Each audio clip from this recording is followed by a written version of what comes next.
Que faut-il faire à une berline familiale ordinaire pour qu'au bout de 40 ans, elle se vende plus cher qu'une voiture neuve de la même catégorie? La réponse est simple et légèrement indécente. Il faut la transformer en une voiture adorée par les voleurs, détestée par les compagnies d'assurance et vénérée par ceux qui ne l'ont jamais possédée. Voici le paradoxe. Cette voiture a causé plus de morts parmi les conducteurs du dimanche que n'importe quel supercar de son époque. Sa suspension arrière fonctionnait comme un piège à ressort. Un seul relâchement brutal de l'accélérateur dans un virage et vous dérapez en marche arrière dans le fossé en bord de route. Et pourtant, aujourd'hui, c'est la voiture d'occasion allemande la plus prisée au monde. Aujourd'hui, nous allons analyser comment une modeste boîte allemande à propulsion est devenue le rêve de chaque casse-cou et le cauchemar de toute personne soucieuse de l'argent des autres. Comment un ingénieur avec une meuleuse a créé une carrosserie que la direction interdisait de produire. Et pourquoi la version pour retraités, avec un moteur qui calait déjà à régime moyen, a fini par sauver toute la marque. Il s'agit de la BMW série 3. Le code usine de la carrosserie? E30. Commençons par le début. Et ce début n'a pas été triomphal, mais nerveux. Le fait est que cette voiture avait une prédécesseur. Et cette prédécesseur était moyenne. Elle s'appelait E21. Elle était belle, mais étroite. Sa tenue de route était capricieuse. Et surtout, en cas d'accident, elle ne se comportait pas bien. L'habitacle n'était pas assez protégé. Pour une marque qui a construit toute son image sur la supériorité technique, c'était une honte sourde, mais douloureuse. C'est pourquoi, en juillet 1976 à Munich, un nouveau projet a été lancé. Nom de code, Entwicklung 30. Traduit littéralement de l'allemand, cela signifie simplement « développement numéro 30 ». Pas de poésie. Les Allemands ne sont généralement pas portés sur la poésie quand il s'agit d'un cahier des charges technique. La mission était claire. Corriger les erreurs du modèle précédent. Rendre l'habitacle plus sûr. Rendre la conduite plus prévisible. Et, si possible, ne pas ruiner l'entreprise dans le processus. Il faut dire un mot sur l'homme qui a dessiné cette voiture. Le designer principal de BMW à cette époque était Klaus Lüthe. C'était l'une des personnalités les plus talentueuses de l'industrie. C'est lui qui était responsable de ce langage visuel distinctif, grâce auquel toute BMW des années 80 est reconnaissable à 1 kilomètre. Des lignes pures, rien de superflu, une agressivité contenue. Le destin de cet homme a été horrible, et nous y reviendrons plus tard. Pour l'instant, retenez une chose. L'apparence de l'E30 n'a pas été dessinée par des amateurs. Le designer chargé de l'extérieur s'appelait Boyke Boyer, et ils ont fait leur travail à la perfection. La voiture est si harmonieuse que sa silhouette n'a pas vieilli jusqu'à aujourd'hui. C'est rare. La plupart des voitures des années 80 ressemblent aujourd'hui à des artefacts ridicules d'une époque révolue. Tandis que l'E30 semble pouvoir se tenir à côté de voitures modernes sans baisser timidement ses phares. Mais il y avait une autre personne, sans laquelle toute cette histoire n'aurait aucun sens. Il s'appelait Eberhard von Kuenheim. Il était le chef de l'entreprise. Et c'est lui qui a transformé BMW d'un constructeur local en un empire mondial. Avant lui, BMW était une marque respectée mais modeste. Après lui, c'est une marque connue sur tous les continents. Le 30 est devenu l'un des principaux instruments de cette transformation. La première mondiale a eu lieu en octobre 1982 au Salon automobile de Paris. Et voici la première particularité intéressante, qui en surprend plus d'un. Seule la version 2 portes est mise en vente. Et ici, il faut immédiatement tuer l'un des mythes de garage les plus tenaces. Dans le langage courant, Le 30 deux portes est appelé coupé. Cela sonne bien, cela sonne sportif. Et c'est techniquement faux. D'un point de vue architectural de la carrosserie, ce n'est pas un coupé. C'est une berline deux portes.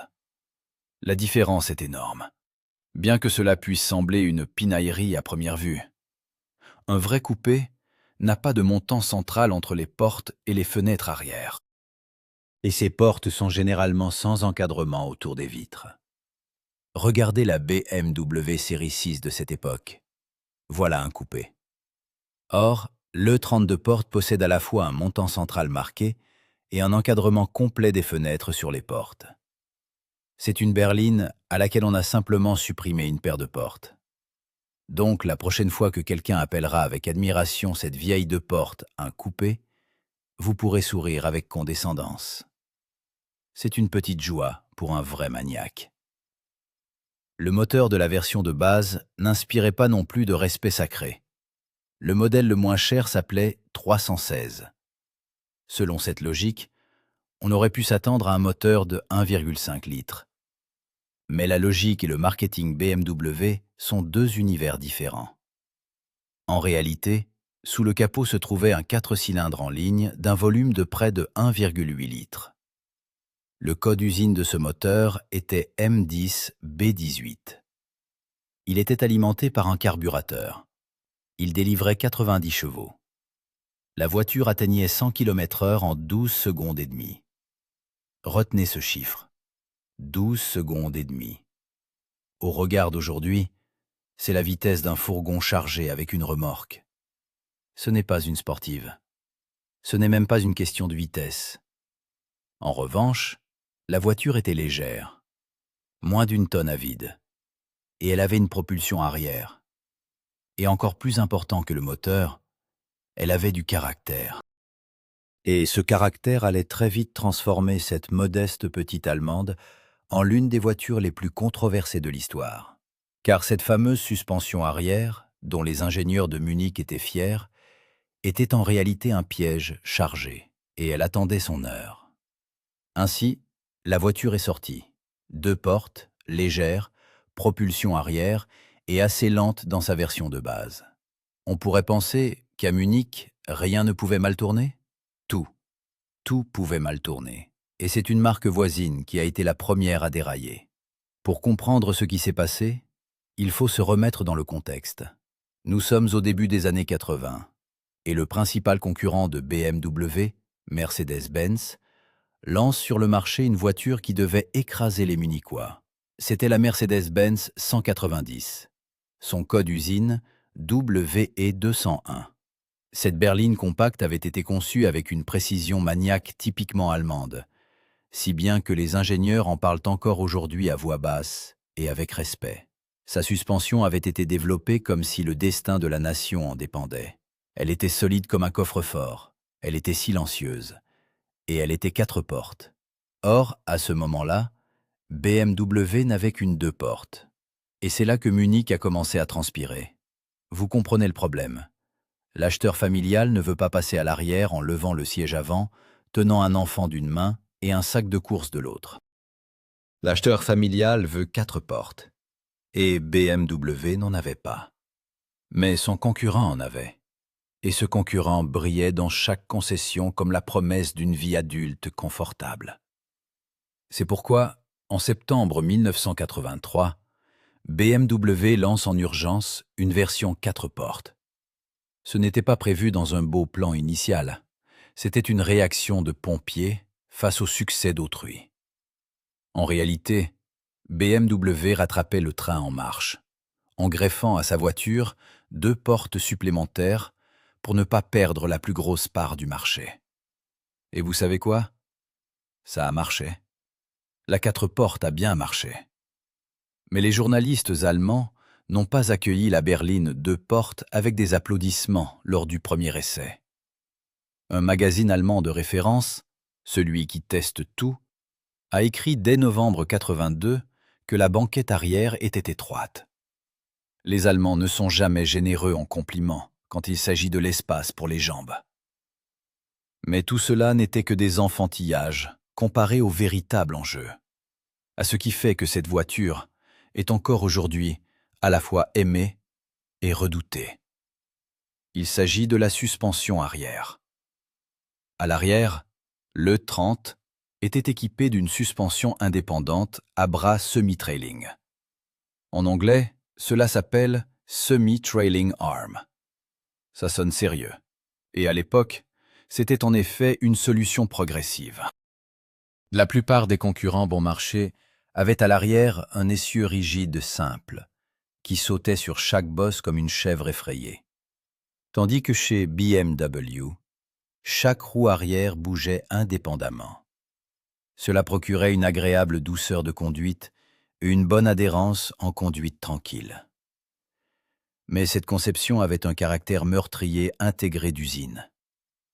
Et il se manifestait dans un scénario précis. Prenons le temps d'expliquer cela lentement, car c'est le plus important de notre histoire. Imaginez une situation simple du quotidien. Vous abordez un virage rapide. Disons que vous pensez être entré trop vite. Votre cœur s'accélère. Et vous faites ce que ferait toute personne normale dans un moment de peur.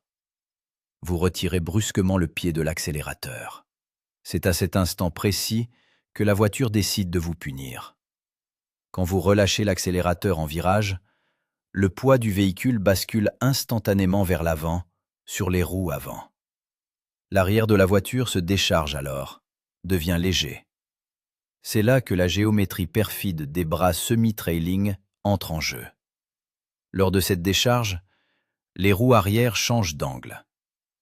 Le carrossage devient fortement positif.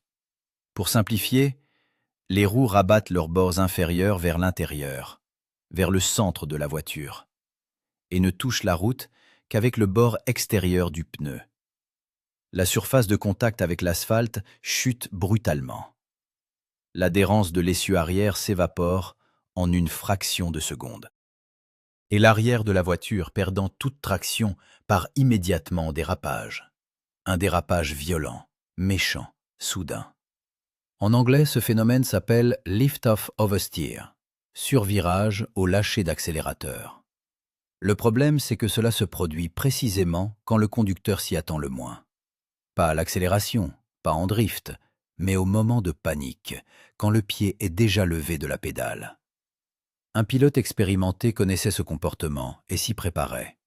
Il maîtrisait la voiture au volant et en contrebraquant avec l'accélérateur.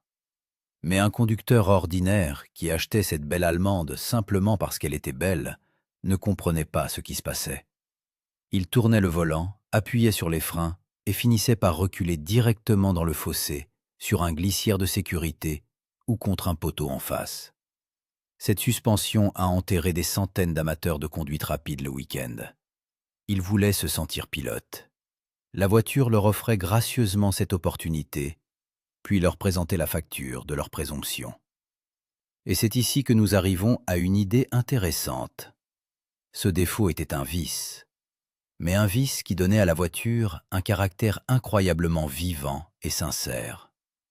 La voiture communiquait avec le conducteur. Elle exigeait du respect. Elle punissait la stupidité et récompensait le talent. Les voitures modernes avec leurs assistants électroniques ne tiennent pas ce genre de dialogue. Elles corrigent silencieusement chacune de vos erreurs. Mais le 30 était honnête jusqu'à la cruauté. Et c'est pour cette honnêteté qu'elle était adorée par ceux qui savaient s'entendre avec elle. Mais le vrai cauchemar avec les compagnies d'assurance ne commença pas à cause de la suspension. Il commença lorsque cette voiture légère commença à recevoir de vrais moteurs puissants. Et lorsque des personnes qui n'avaient pas l'intention de la payer s'y intéressèrent. Septembre 1985. Salon de Francfort. Ce fut le point où la modeste petite Allemande cessa définitivement d'être un simple transport familial pour commencer à devenir une légende. Même si j'avais promis de ne pas employer le mot « légende », appelons cela simplement une icône. C'est plus juste. Cette année-là, BMW présenta 3 nouveautés, chacune méritant une discussion à part. Premièrement, la version à transmission intégrale, l'indice 325iX. À l'époque, la transmission intégrale sur une voiture particulière était une excentricité réservée aux riches. Deuxièmement, le cabriolet. Un vrai cabriolet, sans arceau de sécurité au-dessus de la tête. Juste le ciel ouvert et le vent. Une décision audacieuse, mais nous y reviendrons plus tard. Et troisièmement, ce pourquoi la moitié des gens regardent des vidéos sur cette voiture. La BMW M3. Ici, il va falloir à nouveau briser un mythe. Parce que tant de mythologies de garage se sont accumulées autour de cette voiture que la véritable histoire d'ingénierie est enterrée dessous depuis longtemps. Le mythe dit ceci.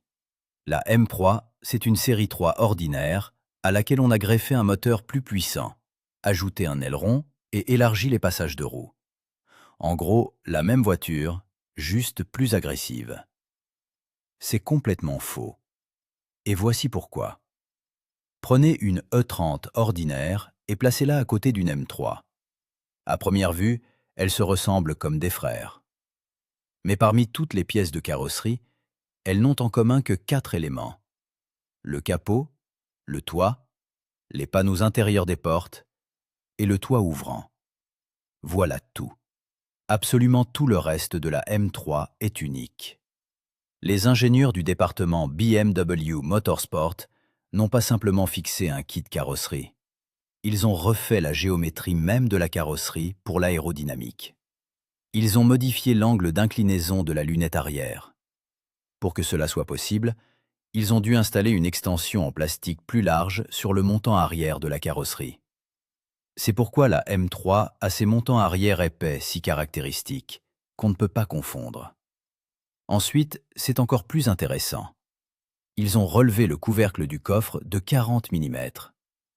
Pas pour l'esthétique, mais pour que le flux d'air s'écoule correctement à l'arrière à haute vitesse. Chaque millimètre comptait pour la course. Enfin, sur l'E30 ordinaire, les vitres avant et arrière étaient montées sur joints en caoutchouc, comme sur toute voiture normale. Sur la M3, elles ont été collées solidement. Pourquoi ? Pour la rigidité de la caisse. Une vitre collée agit comme un élément structurel supplémentaire. La carrosserie devient plus rigide et répond plus précisément au volant. Voilà la différence entre un simple gadget marketing et une vraie arme de course. La M3 n'a pas été conçue pour frimer devant le supermarché.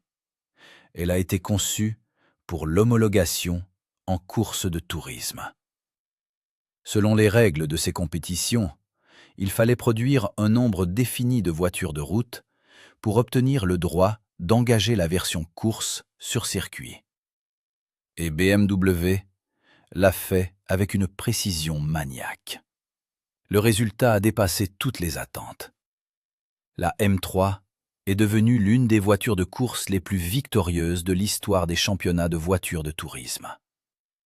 Elle gagnait si souvent et si facilement que ses rivaux commençaient à stresser rien qu'en voyant ses montants arrière épais sur la grille de départ. Mais laissons les triomphes sportifs et redescendons sur terre. Parce qu'en parallèle à ce triomphe de l'ingénierie, une toute autre histoire se déroulait. L'histoire de la même marque, presque étranglée par la crise pétrolière et l'État. Cela se passait sur le principal marché de BMW, le marché des États-Unis d'Amérique. C'est de là que venait la majorité des bénéfices. Et c'est là, au milieu des années 80, qu'une situation a mis la marque dans une posture extrêmement délicate. D'un côté, il y avait des normes sévères en matière d'environnement et de consommation de carburant. De l'autre, une récente crise pétrolière avait gravé dans les esprits américains une idée simple. Une consommation élevée, c'est mauvais. Cela pèse sur le porte-monnaie. BMW s'est retrouvé piégé. Leur moteur sportif aimait les hauts régimes et consommait l'essence comme un homme en bonne santé. Mais le marché réclamait économie et sobriété.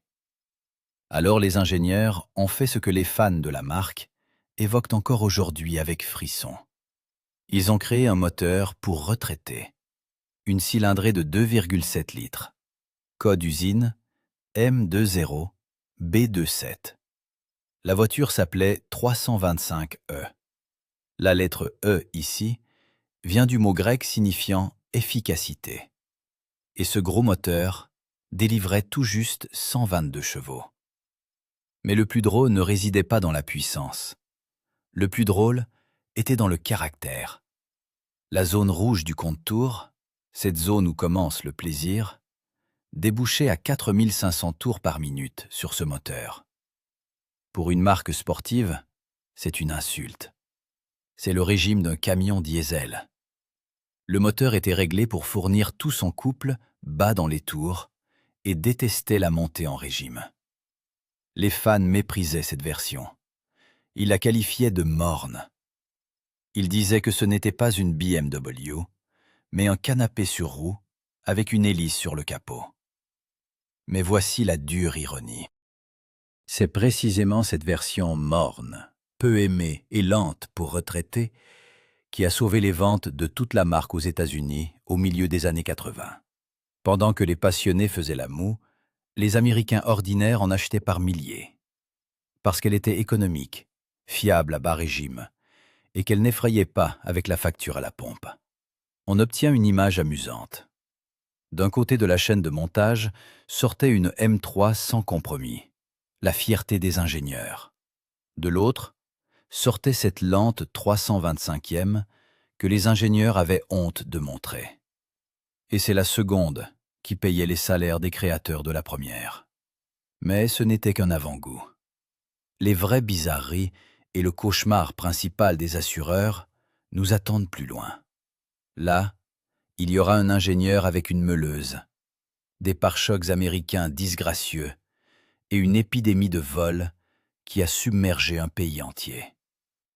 Commençons par une histoire qui, dans une entreprise normale, n'aurait tout simplement jamais pu arriver. Mais chez BMW, elle est arrivée et est devenue une légende au sein même de l'usine. BMW avait un ingénieur prototypiste nommé Max Reisbuck, un homme talentueux et ordinaire qui fabriquait des prototypes. En 1984, il eut un problème très banal. Il avait un enfant. Et cet enfant avait une poussette. Et dans le coffre de la berline E30, la poussette ne rentrait pas. Toute autre personne aurait simplement acheté une voiture plus grande et aurait oublié ça. Mais Max était ingénieur, et cela le frustra, non pas en tant que père, mais en tant que professionnel. Il considérait qu'une voiture devait pouvoir transporter une poussette, point final. Alors, il fit quelque chose. Il acheta une berline accidentée. Pas neuve, mais vraiment accidentée, pour ne pas avoir de scrupules. C'était une version 323i. Il ramena cette voiture au garage d'un ami. Il prit une meuleuse en main et commença à découper la carrosserie. Il n'avait aucun plan, pas d'approbation de la direction, pas de projet officiel. Il avait juste un ingénieur, une meuleuse et de l'entêtement. Il a découpé l'arrière du toit. Il a reculé le montant arrière. Il a allongé la ligne du toit de 12 cm. Et à la place du petit coffre de la berline, il a obtenu un véritable espace de chargement avec un grand haillon arrière. En clair, il a fabriqué de ses mains, dans le garage de quelqu'un d'autre, sans aucun plan, un break. Lorsqu'il eut fini, il n'a ni jeté la voiture, ni gardé pour lui. Il fit preuve d'un certain courage. Il amena sa création maison directement au siège de BMW et la montra au patron. Là commence la partie la plus intéressante. Les patrons auraient dû le licencier, car la position officielle de la direction BMW sur les breaks était claire et méprisante. Un break était considéré comme une voiture pour peintres et plombiers, une voiture pour ceux qui transportent des seaux de peinture et des tuyaux. Bref, l'exact opposé de l'image sportive que la marque cultivait avec soin. La direction refusait catégoriquement de produire un break. C'était jugé indigne. Mais quand les patrons virent ce que Max avait fabriqué à la meuleuse dans ce garage, ils se turent. Car la qualité d'exécution était si élevée et la voiture si harmonieuse qu'il n'y avait rien à redire. On aurait dit que le break avait été pensé dès le départ. Les proportions étaient parfaites. Au final, la voiture fut mise en production presque sans modification de sa conception. Cette carrosserie, née d'une rancune personnelle d'un ingénieur contre un coffre trop petit, devint un modèle officiel. Elle fut baptisée Touring et intégra la chaîne de montage lors de la grande mise à jour de la gamme en septembre 1987. D'ailleurs, à propos de cette mise à jour, il faut dire quelques mots à part. En interne, on l'appelait la deuxième phase. La voiture fut sérieusement rafraîchie. Le changement le plus visible toucha les pare-chocs. Auparavant, la voiture avait des pare-chocs chromés à l'ancienne. Ils furent remplacés par des pare-chocs en plastique, peints couleur carrosserie et intégrés à la forme générale. La voiture paraissait immédiatement plus moderne et plus adulte. Les feux arrière furent agrandis. Les phares reçurent des lentilles. Des détails, mais qui ensemble rajeunirent la voiture. Et maintenant, parlons des pare-chocs, mais dans un tout autre contexte. Et ce contexte nous ramène de nouveau de l'autre côté de l'Atlantique, aux États-Unis. En effet, aux États-Unis, une loi fédérale mettait les designers européens littéralement au bord des larmes. La loi exigeait que le pare-choc d'une voiture résiste à un choc à 5 miles par heure, sans aucune déformation de la carrosserie. L'intention était louable. L'objectif était de protéger le consommateur des frais excessifs de réparation après de petits accrochages urbains, par exemple sur un parking. Mais appliquer cette idée à une élégante Allemande tournait au désastre. Pour résister à un tel choc, il fallait monter sur la voiture d'énormes et lourdes barres en aluminium. Et ces barres n'étaient pas fixées solidement, mais montées sur des amortisseurs spécifiques qui saillaient de la carrosserie.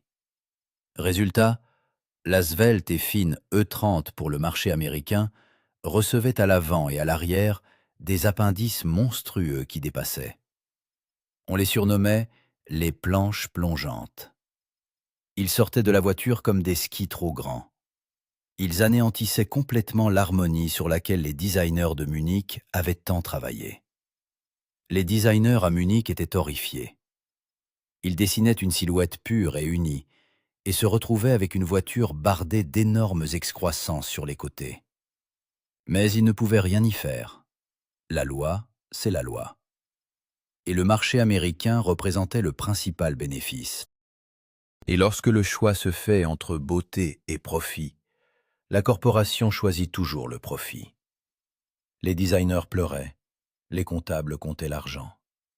Mais tout cela pâlit face à ce qui se passait de l'autre côté de la Manche, en Grande-Bretagne. Car là-bas, la modeste Allemande de la série 3 provoqua une véritable épidémie criminelle. Et la faute n'en incombait pas à la voiture en elle-même.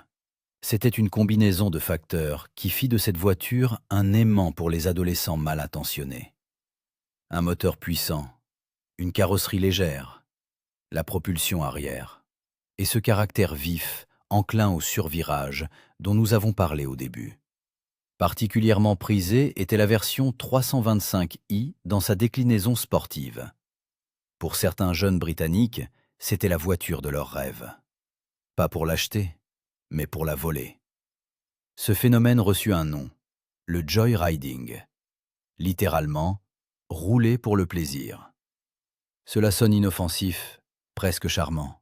En réalité, ce mot masquait un véritable fléau qui fit prendre la tête et les calculettes aux compagnies d'assurance. Et c'est ici que notre cauchemar des assureurs sort de la métaphore pour devenir un fait documenté. Nous allons maintenant parler de ce qui s'est passé et pourquoi les primes ont explosé. Donc, Grande-Bretagne, fin des années 80. Les magazines automobiles britanniques de l'époque, et notamment une revue mensuelle reconnue, décrivaient sans détour le phénomène qui ravageait le pays. Ils ne faisaient pas de sous-entendus. Ils ne tournaient pas autour du pot. Ils en parlaient ouvertement, comme d'une maladie sociale. Les jeunes au penchant criminel traquaient littéralement les versions sportives de cette voiture. La 325i, en finition sportive, était le trophée ultime. On ne la volait pas pour la démonter et vendre les pièces. On la volait pour se faire plaisir, pour ressentir ce caractère vivant, pour la faire glisser dans un virage sur une rue déserte la nuit. Puis souvent, on la laissait simplement, ou on la brûlait. La voiture qui, entre de bonnes mains, offrait un plaisir immense, devenait entre celles des voleurs un instrument de chaos. Ce caractère honnête, cette propension au survirage qui faisait fuir les prudents, attirait au contraire ceux qui cherchaient des sensations fortes au volant d'un véhicule qui ne leur appartenait pas. C'est alors que sont entrées en scène les personnes qui savent compter l'argent mieux que personne. Les compagnies d'assurance. Elles ont vu les statistiques de vol. Elles ont constaté à quelle fréquence un modèle précis avec une finition donnée figurait dans les rapports. Et elles ont fait ce qu'elles savent faire dans ce genre de situation. Elles ont augmenté les primes. L'assurance pour une 3 sportive est devenue exorbitante. Dans certains cas, assurer une telle voiture pour un jeune conducteur coûtait presque aussi cher que la voiture elle-même. Cela créait un cercle absurde. Ces voitures étaient adorées, justement, par les jeunes impulsifs.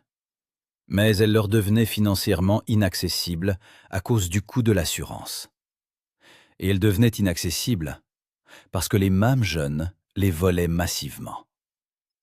Voici donc notre titre résumé dans sa plus pure réalité. Le rêve des voyous, devenu le cauchemar des assureurs. Ce n'est pas une exagération littéraire. C'est une réalité documentée de la Grande-Bretagne des années 90. Passons maintenant à la conclusion de la production. Les berlines furent arrêtées en 1990. Elles furent remplacées par la génération suivante, la carrosserie E36. On pourrait penser que l'histoire est terminée. Mais non. Vous vous souvenez du break bricolé par l'ingénieur Reisbach? Eh bien, c'est lui qui a survécu à tous. Le dernier break Touring est sorti de chaîne au printemps 1994. La voiture que la direction ne voulait pas du tout produire a fini par clore toute une époque. Il y a là une forme de justice acerbe. Au total, durant toute la période de production, 2 339 251 voitures furent fabriquées. Ce chiffre est documenté à l'unité près, avec la précision allemande. Mais avant de conclure, je dois tenir ma promesse. Au tout début, j'ai mentionné le designer en chef, Klaus Luthe, et promis de revenir sur son destin. Ce n'est pas un fait automobile, c'est une tragédie humaine, et elle jette une ombre sombre sur cette belle histoire.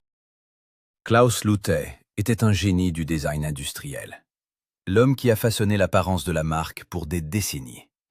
Mais dans sa vie personnelle, une catastrophe insondable s'est produite.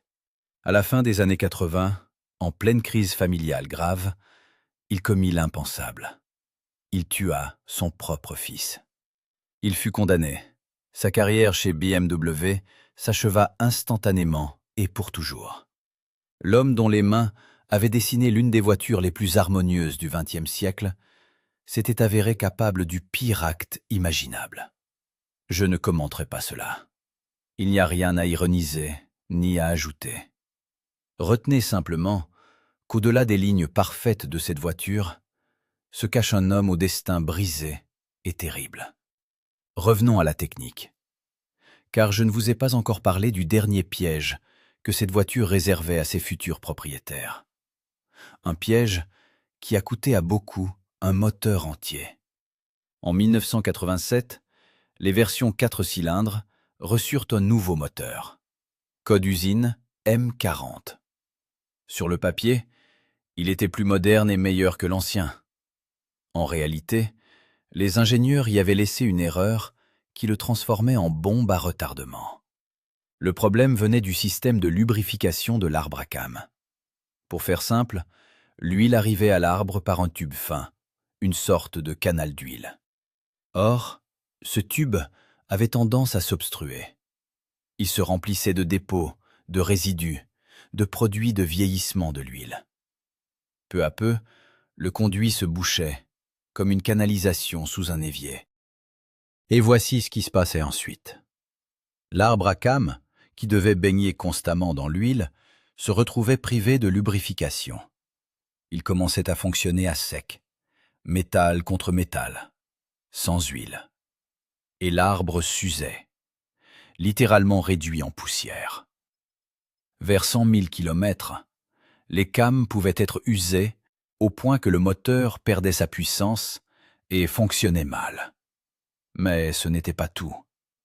Ce moteur avait aussi une courroie de distribution, et elle devait être changée strictement tous les 40 000 kilomètres. Pas tous les 45, pas plus tard quand les finances le permettraient, strictement à 40 000. Parce que si la courroie cassait, les pistons entraient en collision avec les soupapes à pleine vitesse. Les soupapes se pliaient, le moteur devenait un tas de ferraille coûteux. Ainsi, la voiture que nous aimons, pour son honnêteté et son caractère, exigeait de son propriétaire non seulement de la maîtrise au volant, mais aussi une discipline d'acier avec la clé à molette. Elle punissait la paresse aussi sévèrement que la conduite téméraire. Manquer le changement de la courroie, c'était un passage obligé par une réparation lourde. Économiser sur l'entretien, c'était perdre l'arbre à cames. Et voici maintenant la question centrale de toute cette histoire. Pourquoi le monde continue-t-il à s'extasier devant cette voiture? Une voiture qui envoyait les amateurs dans le fossé, qui était massivement volée, dont le moteur s'usait lui-même, défiguré par des pare-chocs disgracieux et qui faisait pleurer ses propres designers. La réponse est simple et un peu triste. On aime cette voiture justement pour ce qui la rendait dangereuse, pour son honnêteté. Elle ne ment pas au conducteur. Elle ne cache pas son caractère derrière l'électronique. Elle exige que tu sois attentif, que tu comprennes ce que tu fais. Elle entretient un dialogue avec toi, que les voitures modernes ont oublié. Aujourd'hui, la voiture décide presque tout à ta place. Elle contrebraque, elle freine, elle corrige le survirage avant que tu aies eu le temps de paniquer. C'est pratique, c'est sûr. Et c'est mortellement ennuyeux pour ceux qui veulent véritablement piloter, pas juste être passager. Cette vieille petite Allemande te donne le contrôle total et la responsabilité entière. Tu veux aller vite? Apprends. Tu fais une erreur? Assume. Dans cette équation simple, presque cruelle, réside tout son attrait. Elle n'était pas parfaite. Elle était authentique. Et c'est pourquoi aujourd'hui, on paie pour elle des sommes qui feraient tomber ses premiers propriétaires de leur chaise. Une berline familiale pour comptable est devenue un objet culte. Pas parce qu'elle était la meilleure, mais parce qu'elle était honnête jusqu'au bout. Voilà l'histoire de cette modeste petite voiture, conçue simplement pour corriger les erreurs du modèle précédent.